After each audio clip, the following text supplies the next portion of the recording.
What is up? It is approaching, what was the term used? Nuclear winter NBA, what David Stern labeled it. The NBA lockout is, there's no end in sight, it appears. And you know what? Let's cut the BS. I'm for the owners. Okay, I am for the owners. And now you can sit here and tell me all you want. Well, the players are PO'd because they were making X amount of money. They had a 57% of the BRI, and now the owner's saying, well, take 50 now. Now 47s, and that's where they're PO'd. You know what? Here's the bottom line. It's been a broken system. It's been a broken system. And it needs to be fixed. It needs to be revised. I do believe,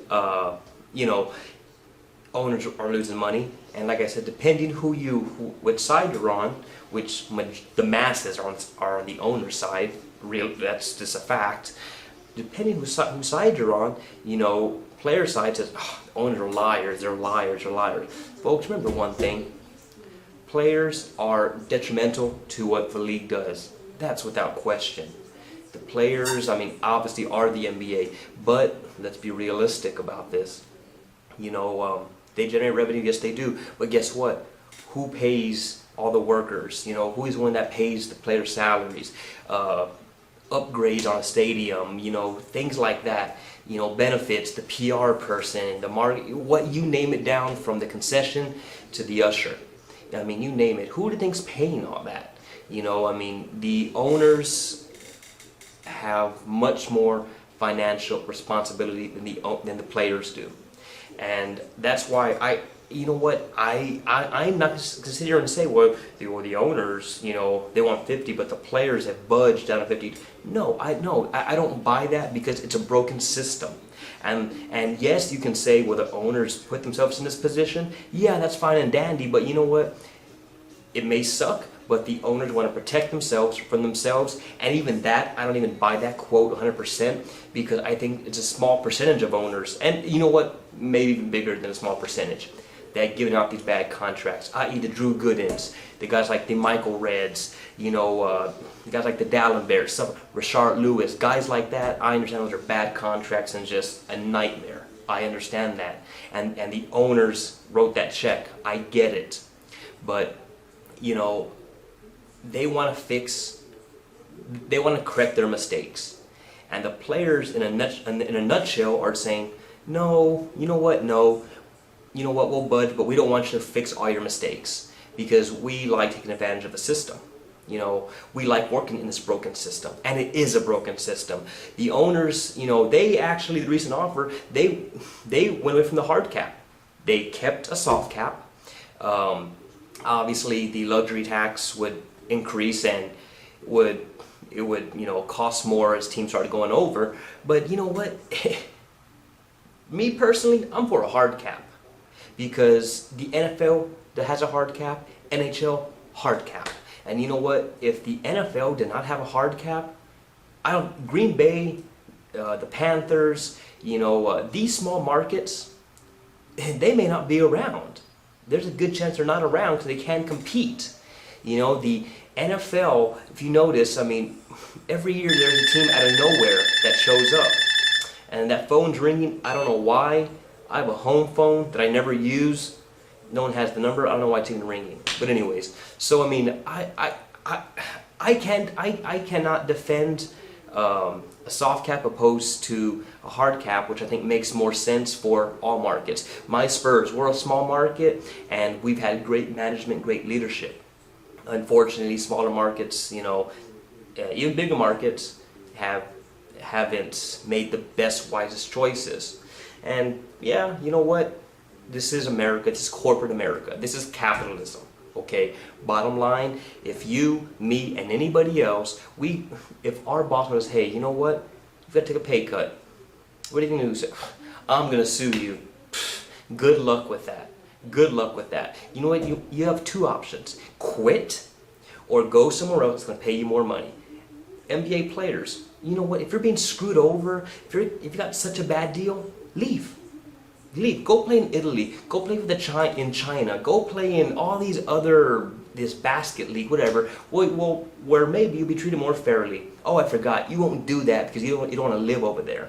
Man, this is, the owners run this league. Without the owners, there is no NBA. Players are detrimental, but you know what? Without the owners, there's no players to collect a check, period. So players, you know what? All 30 of y'all who are on that committee, on that board, and it's funny because most of my see on there that you see in that committee are well overpaid, stupidly overpaid. Gilbert Arenas, you know, guys like Ray Allen, you know, who've had bad contracts before. I mean, these are the guys. It's a crock. And what's going to happen in a month from now when, guess what, those 30 players who have these stupid contracts can afford to still go to the strip club every single night, and their biggest debacle is, how many girls can I get at once tonight, opposed to, you know, the majority of the league who isn't making that type of money, who is probably living well above their means, and they're not getting a check anymore. They have a mortgage maybe for them, for their family, whatever. What are they going to do? Start missing checks. I'm willing to bet if the union said, hey, you know what, we're going to give this to every single player, this proposal, sign, you know, vote with it or against it, I'm willing to bet the majority would say, let's just play ball. Let's just play ball. We'll take it. Because in the end, owners are gonna win. The union has, you know, been beyond stupid. They are single-handedly destroying their image, the players' image, and the league's image too. But the players are the villains. That's the way the media, the public perceives it. It's a reality. That's the way the public perceives it. The players are being greedy. In this economic hard time we're in, they're arguing, oh, well, I only make, you know, 20 million instead of 21 million. That is what really angers fans, I think, the most. And players, for y'all to not be, you know, take that consideration and then wonder why, maybe, oh, why are everyone against us? You know what? I know you can't talk dollars because that's a unique type of business and industry, but you know what? Hey, without us, you don't exist. Without us, you don't make 15, 20 mil a year. Without us, you don't have your Nike or Adidas endorsements. Without us, you're not making those movies where you're a star or a cameo, whatever, and getting paid for that. So you know what? It's whatever. I mean, union, y'all are obviously stuck to your hell-bent on waiting it out, which y'all will cave. Y'all will, trust me. And when this lockout does end, and when I make another video, and when I'm gonna sit here and laugh and say, you players are a bunch of idiots, y'all got the same freaking deal. The only difference is y'all lost money in the meantime. A lot of money. Because I think, you know, the season is gonna be done. You're gonna decertify, which is stupid. That's gonna take months to happen. You know, it's stupid. It's been stupid on the players' part. You know, it's been greed. It's not about being fair. It's not about, you know, we're protecting the future of the league and the future players. No, you're not. You're protecting your own interest. That's all you're protecting. You know, it's such a crock. Nobody buys it. Nobody's going to buy it. Nobody's going to want to hear the apologies once the season starts eventually. Next year following, who knows? Well, we're sorry this drug out and we want to make it up to the fans. Nobody cares. The damage has been done.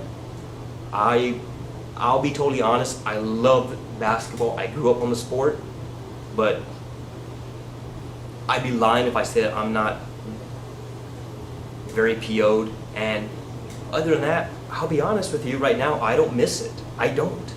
I mean, I got football, which is America's game. And I mean, college basketball was never big into it, but I'm gonna be now. I'm going to. So there are alternatives. And as far as people saying replacement players, while in a perfect world, that'd be nice, where the owner said, you know what, fine, go, hold out, replacement players, hold out till next year, rookies, come on in, and these college rookies, they will jump all over it. Because, I mean, no matter what the pay scale is, it's more than ever dreamed of making. So, I mean, the NBA would recover with that, but ideally that's another legal issue that would just be very, very expensive. contracts being voided. It would be a mess. I'm not a legal expert, so I'm sure there's a bunch of legal issues behind that. With that being said, NBA players, you know what? Screw you. Your union, screw all of y'all. All you 30 members on the committee that most of you are overpaid, well overpaid. You know what? Screw y'all. And looking out for the NBA, my ass. Because the majority of the NBA who doesn't make your salary, in a few months, when they're struggling, are you going to pay their salary? Because you're holding out on a moral and ethical issue? Hell no, you're not. Well, that's my little take on that. Sorry I went really, really long. I was going to make this short, but I didn't. That's my little rant on that. All right, guys, I'm out. See you. Thanks.